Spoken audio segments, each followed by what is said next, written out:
Всем привет! Сегодня коленвал ЗМЗ 406. Открутил 4 пробочки вот таких из коленвала шестигранником на 14.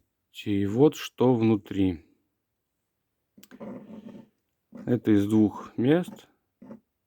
Не все, конечно, но сколько отверточка мог выскребсти.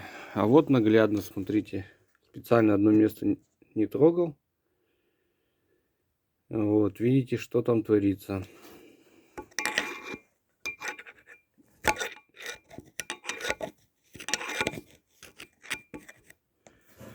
Так что, если думаете, чистить или не чистить коленвал, я думаю, тут теперь вопросов не будет. Я еще сам не хотел его чистить, но так как двигатель был засран, я решил посмотреть хотя бы одно.